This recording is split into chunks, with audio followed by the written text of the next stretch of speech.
എല്ലാവർക്കും ഇൻസ്പയർഡ് സോൾസിന്റെ മറ്റൊരു വീഡിയോയിലേക്ക് സ്വാഗതം. ഇന്നത്തെ വീഡിയോയിൽ നമ്മൾ പങ്കുവയ്ക്കുന്ന വിഷയം എന്ന് പറയുന്നത് സോഷ്യൽ മീഡിയ കമ്പാരിസൺസും അതോടൊപ്പം തന്നെ മെയിൻ ആയിട്ട് പറയാൻ പോകുന്നത് ആൽഫ ബീറ്റ സിഗ്മ മെയിൽസിനെ കുറിച്ചുള്ളതാണ്. ആ ഒരു കൺസെപ്റ്റ് നമ്മുടെ സൊസൈറ്റിയിൽ നമ്മുടെ ഒരു മെന്നിന്റെ ഇടയിൽ, പ്രത്യേകിച്ച് പുരുഷന്മാരുടെ ഇടയിലും അല്ലെങ്കിൽ യൂത്തിന്റെ ഇടയിൽ, നമുക്ക് പറയാം യൂത്തിന്റെ ഇടയിൽ ഉണ്ടാക്കുന്ന മാറ്റങ്ങളെ ഒക്കെ കുറിച്ചാണ്. അപ്പോൾ നമുക്ക് ഇതൊരു വൈഡ് അക്സെപ്റ്റഡ് കൺസെപ്റ്റ് ആണെന്ന് തോന്നുന്നു. അതായത് യങ് ആയിട്ടുള്ള ആളുകളുടെ ഇടയിൽ, അല്ലെങ്കിൽ അഡോളസെന്റ് ആയിട്ടുള്ള ബോയ്സിന്റെ അല്ലെങ്കിൽ ഗേൾസിന്റെ, ഈവൻ ഗേൾസിന്റെ ഇടയിലൊക്കെ വളരെ വ്യാപകമായിട്ട് വരുന്ന ഒരു സോഷ്യൽ മീഡിയ കൺസെപ്റ്റ് ആയിട്ട് മാറിയിട്ടുണ്ട് ആൽഫ ബീറ്റ സിഗ്മ മെയിൽസ് എന്ന് പറയുന്നത്. അപ്പോൾ ആൽഫ മെയിൽസ് എന്ന് പറയുമ്പോൾ മെയിൽസിനെ തന്നെ അല്ലെങ്കിൽ പുരുഷന്മാരെ തന്നെ കാറ്റഗറൈസ് ചെയ്യുന്ന ഒരു പ്രവണതയാണിത്. ആൽഫ മെയിൽസ് എന്ന് പറയുമ്പോൾ അവര് വളരെയധികം ലീഡർഷിപ്പ് സ്കിൽസും മറ്റുള്ളവരെ ഇൻഫ്ലുവൻസ് ചെയ്യാനും ഈവൻ ചിലപ്പോ മാനിപ്പുലേറ്റ് ചെയ്യാനും അല്ലെങ്കിൽ മറ്റുള്ളവരെ വളരെ അധികം അട്രാക്ട് ചെയ്യാനും ഒക്കെ ഉള്ള ഒരു കാലിബർ ഉള്ള ആളുകളായിട്ട് നമുക്ക് ആൽഫ മെയിൽസിനെ കാണാനായിട്ട് സാധിക്കും. ആ ഒരു കമ്പാരിസൺ നടത്തുന്നത്. പിന്നെ രണ്ടാമത്തായിട്ട് വരുന്നത് ബീറ്റ മെയിൽസ് ആണ്. അവര് അങ്ങനെ പെട്ടെന്ന് അവരെ പെട്ടെന്ന് എക്സ്പ്ലോയിറ്റ് ചെയ്യപ്പെടുന്ന ഒരു വിഭാഗമായിട്ട് പറയാനായിട്ട് സാധിക്കും. അവര് വളരെ ആക്സെപ്റ്റിംഗ് ആയിട്ടുള്ള വ്യക്തിത്വമുള്ളവരാണ്, വളരെ ഫ്ലെക്സിബിൾ ആയിട്ടുള്ള ആളുകളാണ്. അപ്പൊ ആര് വിളിച്ചാലും അവരുടെ ജോലികൾ ചെയ്തു കൊടുക്കാനും അവരെ സഹായിക്കാനും അങ്ങനെ ഒരു ഗ്രൂപ്പായിട്ട് ഒത്തുചേർന്ന് പോകാനായിട്ട് സാധിക്കുന്ന വ്യക്തികളായിട്ടാണ് ബീറ്റ മെയിൽസിനെ കുറിച്ച് പറയുന്നത്. അതോടൊപ്പം മൂന്നാമത് വരുന്ന മെയിൽസ് ആണ്. ഇവരാണ് വളരെ ഇമ്പോർട്ടന്റ് ആയിട്ട് വളരെ വ്യാപകമായിട്ട് ഒരു ആക്സെപ്റ്റൻസ്, ഒരു പോപ്പുലാരിറ്റി നേടിക്കൊണ്ടിരിക്കുന്ന ഒരു വിഭാഗക്കാരെന്ന് പറയുന്നത്, അതായത് സിഗ്മ മെയിൽസ്.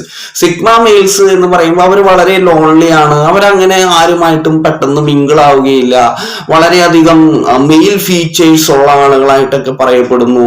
വിമൻ പെട്ടെന്ന് അട്രാക്ട് ചെയ്യപ്പെടുന്ന ആളുകളാണ് സിഗ്മ മെയിൽസ് എന്ന് ഒക്കെ അവരെ കുറിച്ച് പറയുന്നു. കാരണം അവർക്ക് അവരുടേതായ പോളിസീസ് ഉള്ള ആളുകളാണ്, അവരുടേതായ കാര്യങ്ങൾ ചെയ്യാനും അതോടൊപ്പം തന്നെ വളരെ ഇൻട്രോവേർട്ടഡ് ആണ്, ഒന്നിനും മൂവ്ഡ് ആവുന്ന ആളുകളല്ല എന്നൊക്കെ പറയുന്നുണ്ട്. അപ്പൊ ഇത് നമ്മൾ വളരെ പോസിറ്റീവായിട്ട് എടുക്കുക, നെഗറ്റീവായിട്ട് എടുക്കുക എന്നതിനേക്കാൾ ഉപരിയായിട്ട് ഇതിനെക്കുറിച്ച് പറയാനുള്ളത് ഈ സിഗ്മ മെയിൽസ് എന്ന് പറയുന്ന ആ ഒരു കാറ്റഗറി ഈ പുരുഷന്മാരുടെ ഇടയിൽ വളരെയധികം അത് വ്യാപിച്ച് കിടക്കുന്ന ഒരു പ്രവണത നമുക്ക് കാണാനായിട്ട് സാധിക്കും. ഈ സിഗ്മ മെയിൽ എന്ന് പറയുന്നത് അല്ലെങ്കിൽ യൂത്ത് ആയിട്ടുള്ള അല്ലെങ്കിൽ യങ് ആയിട്ടുള്ള ആളുകൾ വളരെ മൂവ്ഡ് ആവുന്ന ഒരു കൺസെപ്റ്റ് ആണത്. അതായത് പെട്ടെന്ന് വിമൺ അട്രാക്ട് ചെയ്യപ്പെടും, അല്ലെങ്കിൽ വളരെയധികം മസ്കുലിനിറ്റി ഉള്ള ആളുകളാണ് ഇവരെന്നൊക്കെ പറയുന്നത്. അപ്പൊ ബാക്കിയുള്ള പുരുഷന്മാരിലും മസ്കുലിനിറ്റി ഇല്ലേ? ഒരു ചോദ്യമാണ് അത്. അപ്പൊ ഈ മസ്കുലിനിറ്റി എന്ന് പറയുന്നത് ശരിക്കും ബയോളജിക്കൽ ആയിട്ടുള്ള ഒരു കാര്യമാണ്. പലപ്പോഴും അത് നമുക്ക് മസ്കുലിനിറ്റി ഒരു പ്രത്യേക കാറ്റഗറിയിൽ പെട്ടതുകൊണ്ട് ഒരാൾക്ക് ഉണ്ടാകുന്ന ഒരു കാര്യമല്ല.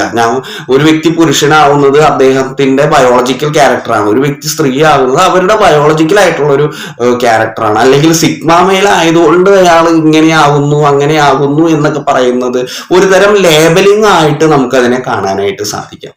അപ്പൊ ഈ വിധത്തിലുള്ള കമ്പാരിസൺസ് പലപ്പോഴും പേഴ്സണാലിറ്റി ടൈപ്പിനെ കാറ്റഗറൈസ് ചെയ്യുന്നതാണോ എന്ന് നമുക്ക് അറിഞ്ഞുകൂടാ. അതോ ബിസിനസ് പരമായിട്ടുള്ള ഒരു ചില ആറ്റിറ്റ്യൂഡുകൾ മനുഷ്യരുടെ ഇടയിൽ വളർത്തി അങ്ങനെ ചില ടെസ്റ്റുകൾ രൂപപ്പെടുത്തി അവരിൽ കുറെ ഫീലിങ്ങുകൾ ക്രിയേറ്റ് ചെയ്ത് അതിനു വേണ്ടി ചെയ്യുന്നതാണോ എന്നും നമുക്ക് അറിഞ്ഞുകൂടാ.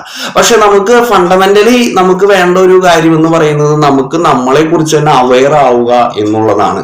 ഞാൻ പുരുഷനായാലും സ്ത്രീ ആയാലും എനിക്ക് ഒരു വ്യക്തിത്വമുണ്ട് എന്നുള്ളതാണ് വളരെ ഇമ്പോർട്ടന്റ് ആയിട്ടുള്ള ഒരു കാര്യം. അപ്പൊ നമുക്ക് എല്ലാവർക്കും ഒരു വ്യക്തിത്വമുണ്ട്. ആ വ്യക്തിത്വം വരുന്നത് നമ്മുടെ അനുഭവങ്ങളിൽ നിന്നും നമ്മുടേതായിട്ടുള്ള ചില സമൂഹവുമായിട്ടുള്ള ചില കോണ്ടാക്ട്സിലൂടെയും ഒക്കെയാണ് നമ്മുടെ വ്യക്തിത്വം എന്ന് പറയുന്നത്. ആൽഫ ബീറ്റ മെയിലാണ് നമ്മുടെ വ്യക്തിത്വം, ആൽഫ ബീറ്റ സിഗ്മ മെയിലാണ് നമ്മുടെ വ്യക്തിത്വം തീരുമാനിക്കുന്നത് എന്ന് പറയുമ്പോൾ പലപ്പോഴും അത് വളരെ ചിന്തനീയമായിട്ടുള്ള ഒരു കാര്യമായിട്ട് മാറുകയാണ്. വളരെ സംശയിക്കേണ്ട ഒരു കാര്യമായിട്ട് വരികയാണ്.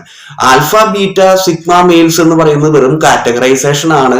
മറിച്ച് നമ്മുടെ വ്യക്തിത്വം എന്ന് പറയുന്നത് നമ്മിൽ തന്നെ അന്തർലീനമായിരിക്കുന്ന ഒരു വ്യക്തിത്വമാണ്. ആ വ്യക്തിത്വത്തെ നമ്മൾ കൂടുതൽ വളർത്തിയെടുക്കണമെങ്കിൽ നമ്മളെ കുറിച്ച് അവെയർ ആവുക, നമ്മളെ കുറിച്ച് തന്നെ കൂടുതൽ മനസ്സിലാക്കുക എന്നുള്ളതാണ്. അതിനാണ് നമ്മൾ സെൽഫ് അവെയർനെസ്, നമ്മിലേക്ക് തന്നെ നോക്കുന്ന ആ ഒരു ട്രെൻഡ് നമ്മൾ കൊണ്ടുവരേണ്ടിയിരിക്കുന്നു. അപ്പൊ സോഷ്യൽ മീഡിയയിലൂടെ നടക്കുന്ന കമ്പാരിസൺസിലൂടെയും മറ്റുള്ളൂടെയും നമ്മുടെ വ്യക്തിത്വത്തെ മനസ്സിലാക്കുക, മനസ്സിലാക്കുക എന്ന് പറയുന്നത് വളരെ ബാലിശമായിട്ടുള്ള ഒരു കാര്യമാണ്. അപ്പൊ യങ് ആയിട്ടുള്ള ആളുകളാണെങ്കിലും അവർ കൂടുതലായിട്ട് അവരുടെ വ്യക്തിത്വത്തെ മനസ്സിലാക്കാൻ അവരുടെ ഉള്ളിലേക്ക് ഇറങ്ങി ചെല്ലുമ്പോൾ അത് അവരെ കൂടുതൽ പ്രകാശമുള്ളവരായിട്ട് മാറ്റും. അപ്പോൾ അതിലേക്ക് നമ്മൾ ഇറങ്ങി ചെല്ലുമ്പോൾ നമ്മളിലുള്ള പോസിറ്റീവ്സിനെയും നെഗറ്റീവ്സിനെ നമുക്ക് കണ്ടെത്താനായിട്ട് സാധിക്കും. നമ്മൾ ഒരു ഡാർക്ക് ആയിട്ടുള്ള റൂമിലേക്ക് കയറി ചെല്ലുമ്പോൾ അവിടെ ലൈറ്റ് ഇല്ലാതിരിക്കുമ്പോൾ നമുക്കൊന്നും കാണാനായിട്ട് സാധിക്കില്ല. നമ്മൾ ചിലപ്പോൾ തപ്പിത്തടഞ്ഞ് വീഴൊക്കെ ചെയ്യും. ഇപ്പൊ നമ്മൾ ലൈറ്റ് ഇടുകയാണെങ്കിൽ നമുക്ക് അതിൽ എന്തൊക്കെയുണ്ടെന്ന് മനസ്സിലാക്കാനായിട്ട് സാധിക്കും.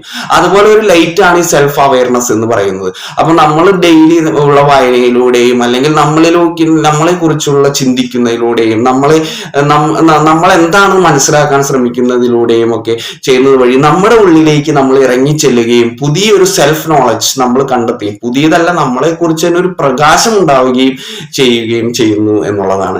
അതുവഴി നമ്മൾ ആരാണ് എന്ന് നമുക്ക് മനസ്സിലാക്കാനായിട്ട് സാധിക്കും. അപ്പൊ ഈ സോഷ്യൽ മീഡിയയിലൂടെയുള്ള ആൽഫ ബീറ്റ സിഗ്മ ഒന്നുമല്ല നമ്മൾ എന്ന് പറയുന്നത് ഒരു എന്താ പറയാ ഒരു അത്ഭുതം തന്നെയാണ്. ഒരു തരത്തിൽ പറഞ്ഞു കഴിഞ്ഞാൽ നമ്മുടെ ഡെയിലി ലൈഫ് തന്നെയാണ് അത്ഭുതം എന്ന് പറയുന്നത്. ആ അത്ഭുതത്തിലൂടെ നമുക്ക് നമ്മളെ തന്നെ കണ്ടെത്താനും നമ്മളെ തന്നെ കൂടുതൽ മനസ്സിലാക്കാനും അതോടൊപ്പം തന്നെ നമുക്ക് ചുറ്റുമുള്ളവർക്കും കൂടെ ആ ഒരു പ്രചോദനം കൊടുക്കാനായിട്ടും നമുക്ക് സാധിക്കും. So let us deconstruct. നമുക്ക് ഇങ്ങനെയുള്ള ആൽഫ ബീറ്റ സിഗ്മ ഐഡിയോളജികളെ മാറ്റിവെച്ചുകൊണ്ട് കൂടുതൽ റിയലിസ്റ്റിക് ആയിട്ട് നമ്മുടെ ഉള്ളിലേക്ക് തന്നെ ഇറങ്ങിച്ചെന്ന് നമ്മളെ തന്നെ കണ്ടെത്താനും കൂടുതൽ നമ്മിലേക്ക് വെളിച്ചം കണ്ടെത്താനും മറ്റുള്ളവർക്ക് കൊടുക്കുവാനുമായിട്ടും ശ്രമിക്കാം. Thank you dear friends.